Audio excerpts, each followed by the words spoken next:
This man is feeling discriminated because of his condition. He went to a Bible school and after 7 years and even graduating with a second class upper, he's yet to be given his appointment letter. All of the mates he started with, they are all working as a full-time pastor, but unfortunately, this man has been left behind and he doesn't feel good about it. This is his story. Maybe they have looking because of my predicament. That is why make them they don't want to give me appointment letter. That God forbid over her dead body, her daughter will never, can never, must never marry somebody that doesn't have her fingers. Sir, I saw a video of you on the internet doing very difficult work despite your situation. Is this what you do full time to survive? Yes, now that is what I do full time to survive because I have a family, a wife, I pay house rent, and I have a daughter which is in nursery 1. So I have no option than to do what I'm doing because I have to farm. If I cannot farm, I cannot feed them. So that is why I am farming. But before then, I'm a graduate. I graduated from Ekwa Theological Seminary, Karu, Abuja, which by God's grace, I graduated with second class upper. And all of my mates that we graduated together, many of them now are full-time pastor in the ministry. But yet, anytime, any moment, every year, if I apply, all the DCC will be telling me they will look towards it, they will consider that, they will work towards that, and this is 7 years, and the years is going. So I have no option than to do the hard work that I'm doing by farming so that I can survive with my wife and my daughter. You said you graduated with a second class upper, BA in theology. BA in theology, Car. And those your mates that you started with, they are all working as a full-time pastor right now? Yes, sir. But the place you graduated from, they are yet to give you your appointment letter. Why do you think this is happening? Well, I think maybe they are looking because of my predicament. That is why make them they don't want to give me appointment letter or what, which I don't know. But at least, even though it is we are 100 or 1,000 is in number, if the church will do justice, I think the church should consider me first by encouraging me with this condition, and you have the heart to go to school. Let them encouraging me and consider me by offering me admission. But yet, they are doing nothing about it, and it baffles me. So I feel it's because of my condition. And if there is anyone to encourage me or to support me, should be the Church of God. Not them should nail me again. Because at times I feel discouraged. That is the truth. I feel discouraged. Because life is not easy. Life is not easy. And if my wife, she's not the kind of woman that understands me very well, I don't think this marriage will work. Because you cannot marry a woman and you have nothing to offer to her. And let me tell you, by God's grace, with the farming that I'm doing, I was able to sponsor my wife throughout from the university. Now she's a graduate. She graduated in Nasarawa State University, where she read economics. She's a full-time graduate right now, and by God's grace, she's looking for a work. So I've been praying all this while, even though the church should not give me, even though I will not get the appointment letter from the church, but if my wife get appointment letter from the government or any institution, I think she will be a help to the family. Yeah, wow, this is really heartfelt. Life is difficult, like you said, but for someone living in this situation, I can't imagine how much difficult it has been for him. Sir, were you born with this situation? No, I wasn't born with this situation. I born with my 10 fingers, but it's an accident that happened to me when I was 7 months old. So my parents left me under the care study of my grandmother and they went to farm. So I was crawling and I went and put my 2 hands in the fire. Okay, if not because of God, I could have not been alive. Because when I enter into the fire, nobody was there. It's the neighbor that had the cry of the baby for so long. They came to check what is happening, that this baby is crying. Unfortunately, when they came, they found baby inside the fire. When I was 7 months, so they find water and quenched the fire. So my parents came from the farm and they took me to the hospital, from one hospital to another. So we spent 8 months in the hospital. 8 months in the hospital with my parents. Wow. I am so sorry about that. I thank God for preserving your life. I can't imagine all the other difficulties you've had to face in life. Most, I'm very aware that you might have had rejections. How did you eventually end up with your wife? What were some other things you faced before ending up here? Well, when I was about to marry my wife, after paying the bride price, the mother rejected the marriage. Your mother-in-law? My mother-in-law. That God forbid over her dead body, her daughter will never, can never, must never marry somebody that doesn't have her fingers.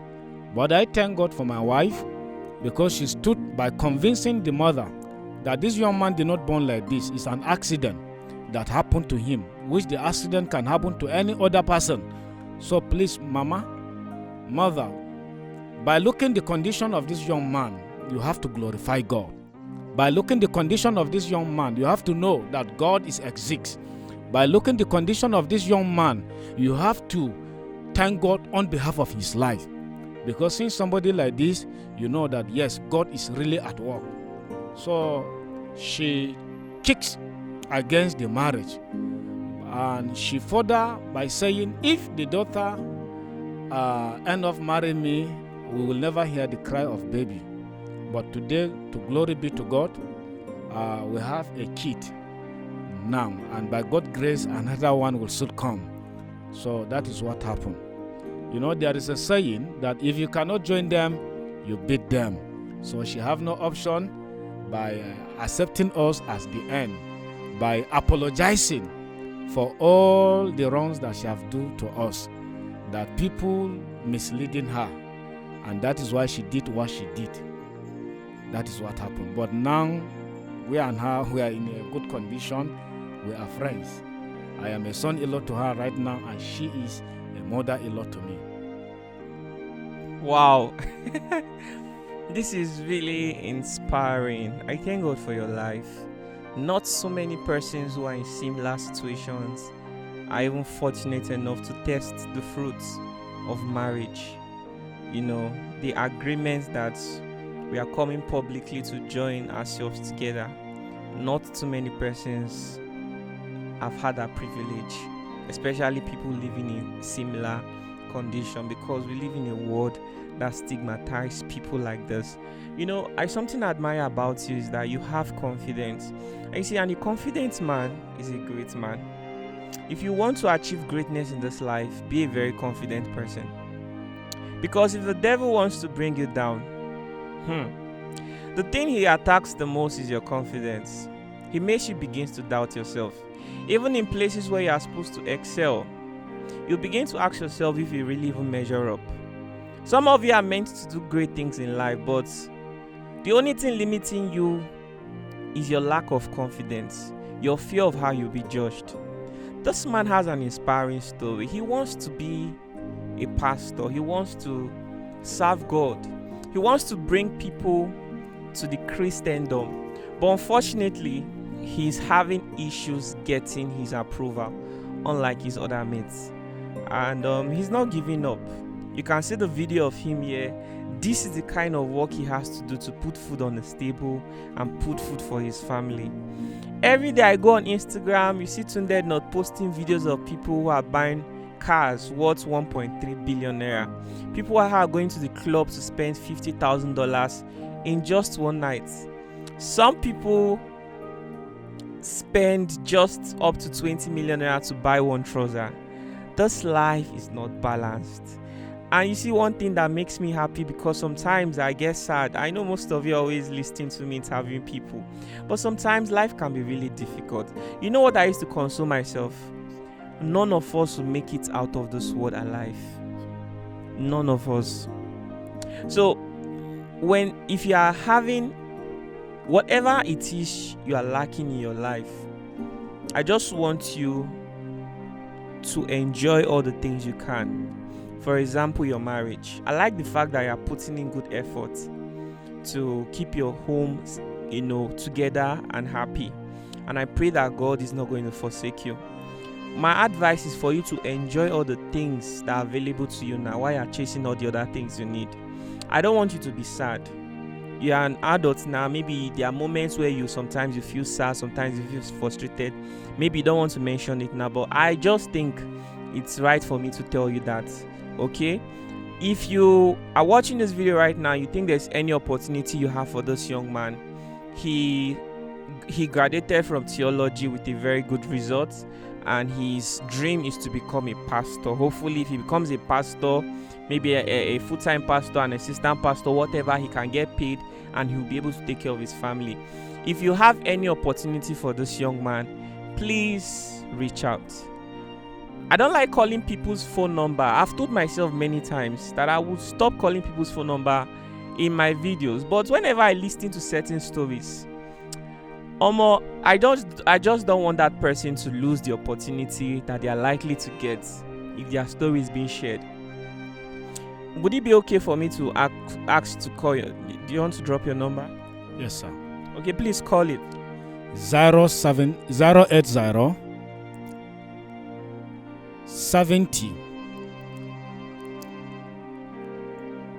55 1339.